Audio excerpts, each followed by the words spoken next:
સંસારના શ્રેષ્ઠ પાત્રો જો કોઈ હોય ને મા બાપ, થોડું ધ્યાન દેજો. બાપ અને દીકરી આ બે છે. હા, દીકરીને બાપ ક્યારેય પણ ગરીબ નથી લાગતો, તમે જોજો. અને બાપને પોતાની દીકરીથી કોઈ પણ આ જગતમાં ડાયું નથી લાગતું. દીકરી માટે બાપ પોતાની જાત વેચવા તૈયાર થઈ જાય છે. ચોર હોય, ખૂની હોય, લૂંટારો હોય, પણ એ બાપ જ્યારે પોતાની દીકરીને સાસરે વળાવે ને ત્યારે એક મહામાનવ બની જાય છે. ભગવાનથી મુઠ્ઠી ઉછેરો લાગે અને એની આંખોમાં તેદી 7 સમુદ્ર એ ઉભરાતા હોય છે, પણ એ પકડીને ઊભો હોય છે. દાનમાં દીકરા, જમીન, જાગીર, ઘર, અરે પોતાની જાત બધુંય દેવાય, પણ કાળજાનો કટકો, લાડનો ખજાનો એવી દીકરીનું દાન દેવા માટે જેદી બેસે ને ત્યારે એ બાપ એની આંખમાં આંસુ હોય. અને દીકરીના દાન દેવાના રિવાજો આ ભારતની ભૂમિમાં છે, બાકી વિદેશમાં નથી. આ ઈ ભારતની ભૂમિ છે. હે, બાપના હેતના તાતણા, ભાઈનું હેત, અરે માની મમતા એક ઝાટકે એક હાથે કાપીને બધું જ ત્યાગ કરીને જાય. એની પાસે ઇતિહાસોના, ત્યાગીઓના ત્યાગ અને તપસ્વીઓના તપ પણ વામણા લાગતા હોય છે. એમાંય મા વગરની દીકરી એને જેદી બાપ વળાવે ને ત્યારે ધરતી અને આભ આ બે ભેગા થઈ જાય. હા, મા વગરની દીકરી એને જેદી એનો બાપ વળાવતો હોય ને ત્યારે આકાશ અને પાતાળ એક થઈ જતા હોય છે. હા, અને ઈ મા વગરની દીકરી તમે જોજો, સંસારના પાણીમાં લીંબુનો રસ ભળે ને એમ એ દીકરી ભળી જતી હોય. એને ખબર હોય છે કે મારા બાપને દુખી નથી કરવા, એ સહન કરી લે. ઓલા મેણા ટોણા જે પણ મારે, કોઈ દી એના બાપ સુધી વાત એ નહીં જવા દે. હા, દીકરી એ દીકરી છે. તમને એક પ્રસંગ આપું, જ્યારે જ્યારે કથા આવે ને ત્યારે મારે આ કથા કીધા વગર રહેવાતું નથી. હા, ઉનાળાનો કાળ ઝાળ તડકો હતો અને એક બારવટીયો રાતે ગામ ભાંગવાની, લૂંટવાની એ ગામની તપાસે નીકળ્યો હતો. પણ ભાઈ એને તરસ બહુ લાગી. હા, ગળું સુકાવા માંડ્યું અને એક બાઈને કૂવાને કાંઠે પાણી ભરતી જોઈ એ બેડું ઉપાડીને માથે મૂકે એટલી વાર ત્યાં આવીને એક બારવટિયાએ એમ કીધું, બેટા દીકરી મને પાણી પાઈશ? ત્યારે બાઈએ જરા લાજમાંથી જોઈને કીધું, બાપુ પાણી તો શું, આ કાઠિયાવાડની ભૂમિ છે. ઘરે આવો તો મારા હાથના ઘડેલા રોટલા, ગોળનો ગાંગડો અને માખણનો પીંડો હાલો હું જમાડી દઉં. પાણી માગે ત્યાં બાજરાના રોટલા દેવાતા, ઈ આ ભૂમિ છે ભાઈ. તાણી કરીને આ દીકરી ઘરે લઈ આવી. એને ખબર નથી કે આ બારવટીયો છે, આ લૂંટારો છે. હાથના રોટલા ઘડ્યા. રોટલો કહું ને ફૂલીને મોભારે આંબે એવા રોટલા ઘડતા હતા, એવો રોટલો તૈયાર થયો. અને ભાઈ માખણનો પીંડો ને ગોળનો ગાંગડો અને હારે ગાજર મરચાનું અથાણું એ ઓસરીની કોરે બેહારીને તેથી આ ભારતની સન્નારીએ એક બારવટિયાને જમાડ્યો તો. ખવરાવ્યું નથી, જમાડ્યો તો. ખવરાવવું અને જમાડવું એમાં ફેર હો મા બાપ. હા, બારવટીયો ખૂનખાર છે, પુરુષ છે. અતીતના ઘૃણા માથેથી રાખ ઉડી ગઈ. બાપ અને દીકરી આ શબ્દ એને બારવટિયાને ઓગાળી નાખ્યો. રહેવાનું નહીં અને બોલાઈ ગયું, દીકરી આજ રાતે હું મારા ભેરુની હારે આ ગામ ભાંગવા આવવાનો છું. તે મને બાપ કીધો, મેં તને દીકરી કીધી. બેટા દીકરી તારા ઘરની બહાર ગોખલે 2 દીવા મૂકી દેજે, તારું ઘર કોઈ નહીં લૂંટે. જા હું મારા સાથીદારોને કહી દઈશ કે જેના ઘરની બહાર ગોખલામાં 2 દીવા બળતા હોય એ મારી દીકરીનું ઘર છે, એને કોઈ લૂંટશો નહીં. અને ભાઈ બારવટીયો ખડકી બહાર નીકળી ગયો. રાત પડી. રાતના ભાઈ 10-11 વાગ્યા અને ગામના જાપે બંદૂકોના અવાજ થયા. હા, હાકલ પડી, બંદૂકોના ભડાકા થયા. ફેરું ગામ ભાંગવા લૂંટવા ઉપડ્યા. પણ જ્યાં જાય ત્યાં ઘરે ઘરે બહાર ગોખલામાં 2 દીવા બળતા હતા. દીકરીએ ઘરો ઘર જઈને કહી દીધું કે જેને પોતાનું ઘર લૂંટાવવું ન હોય એ ગોખલામાં 2 દીવા મૂકી દેજો, નહીતર આજ મારો બાપ આ ગામ લૂંટ્યા વગર નહીં રહે. એ દીકરીનું ઘર નહીં લૂંટે. આખા ગામમાં ઘરો ઘર 2 દીવાઓ હતા. એના સાથીદારો દોડતા આવ્યા અને સરદારને કીધું, સરદાર માલિક, ઘરો ઘર 2 દીવા બળે છે, એમાં તમારી દીકરી કઈ કોનું ઘર લૂંટવું ને કોનું ન લૂંટવું? અને તેથી એ બારવટીયો દીકરીના ઘરે રાતે 12 વાગ્યે ગયો હતો અને દીકરીને કીધું, દીકરી, મેં તો તારા ઘરની બહાર 2 દીવા મૂકવાનું કીધું તું અને તે તો ત્યારે દીકરી એટલું બોલી, બાપુ, દીકરીનું સાસરું બાપથી લૂંટાય. આટલા શબ્દો. દીકરીનું સાસરું એ બાપથી લૂંટાય. બારવટીયો ભાંગી પડ્યો તો. બંદૂકને તેથી ઢીચણની હારે પછાડીને ભાંગી હતી અને ચોધાર આંસુએ તેથી બારવટીયો રડ્યો તો. રડતા રડતા એટલું જ બોલ્યો તો, દીકરી, તારા જેવી ભગવાને મને એક દીકરી આપી હોત ને તો આ પાપના પોટલા હું ન બાંધત, હું બારવટીયો ન બન્યો હોત.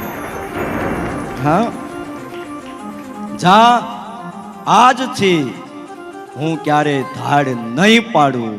અને હાલી નીકળ્યો તો. ઇતિહાસ એમ કહે છે ત્યાર પછી બારવટીયો ક્યાંય દેખાણો નથી. આ દીકરી કરી શકે.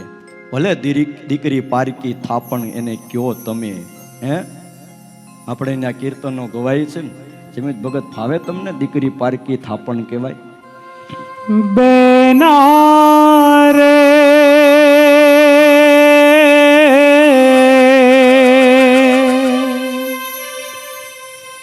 सासरिये जाता जो जो पापण ना भीजा, दीकरी तो पार की थापण केवाय. दीकरी तो पार की थापण केवाय. दीकरी ने गाय દોરે ત્યાં જાય, દીકરી તો પારકી થાપણ કહેવાય. દીકરી તો પારકી થાપણ કહેવાય.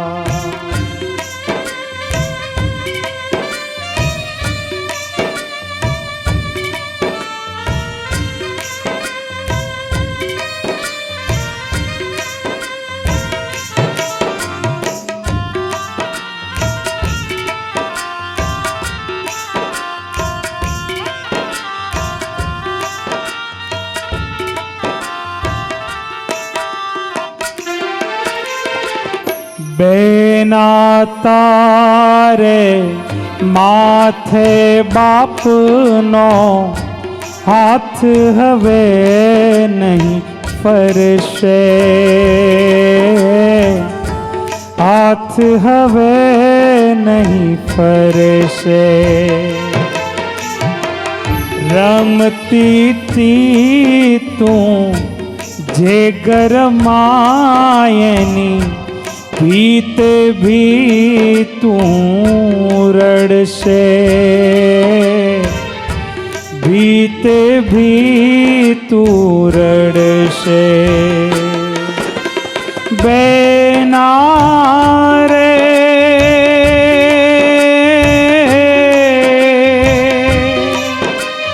વિદાયની આવસમી વેળા રોકી ના રોકાય. દીકરી તો પારકી થાપણ કહેવાય. દીકરી તો પારકી થાપણ કહેવાય એક પીળિત ચકલી રે આંગણીએ રમવાને આવી એક પીળિત ચકલી રે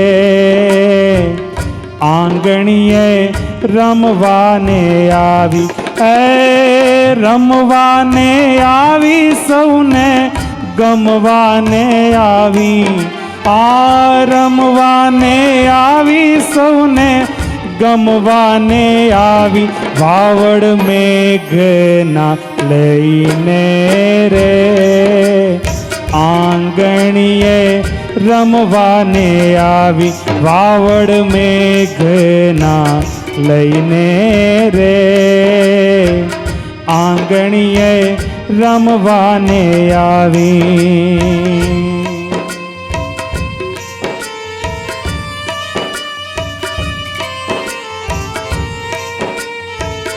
દીકરો બાપના એક કુળને તારે, જ્યારે દીકરી બે કુળને તારે છે.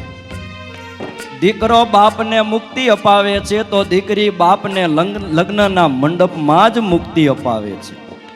અને ભાગ્યશાળી કુટુંબ હોય એના ઘરે જ દીકરીનો જન્મ થાય છે. હું અવારનવાર સત્સંગી જીવનની કથામાં કહું છું કે નવ પરણેલા યુવાનો ભગવાનને પ્રાર્થના કરે કે હે હરી, તું આપને તો પહેલી અમને દીકરી આપજે. નવ પરણેલા યુવાનો આ સંકલ્પ કરે, દીકરીનો જન્મ થાય તો વધાવજો, થાળીમાં હાકર ભરી અને વેચજો. એણે ભીતે ચંદરવાને ચોડ્યા હતા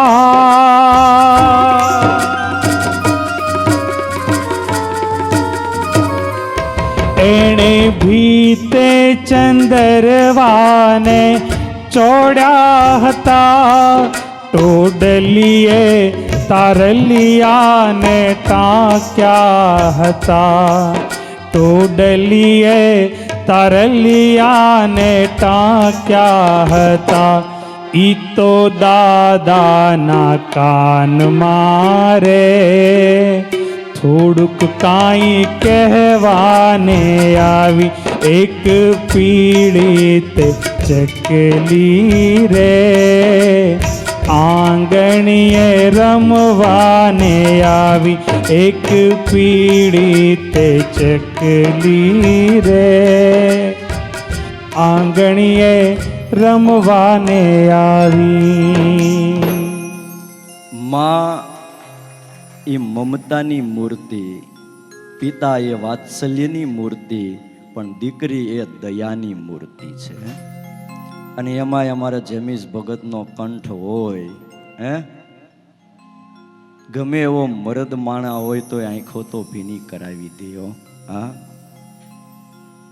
એ મમતા છોડીને પિતુના પતિના ઘરે જાય ત્યારે વાત્સલ્યનું સ્થાન બદલાય છે વાલા ભક્તજનો, પરંતુ એમનું દયાનું સ્થાન અકબંધ રહે છે. દીકરી જીવનની તમામ ઘટનાને જીરવી જાય છે, પરંતુ એના બાપને કંઈક થાય ને તો એના માટે એ અસહ્ય હોય છે. દીકરી એ બાપનું આરોગ્ય છે, લખી રાખજો. પુત્ર એ બાપનો હાથ છે તો દીકરી એ બાપનું હૈયું છે. અને એટલા માટે બાપ જ્યારે કન્યાદાન આપતો હોય ને ત્યારે વાસ્તવમાં પોતાનું હૈયું આપે છે. હા, એ હૈયું આપે છે. પુત્રી અને પુત્ર બે એક જ છે.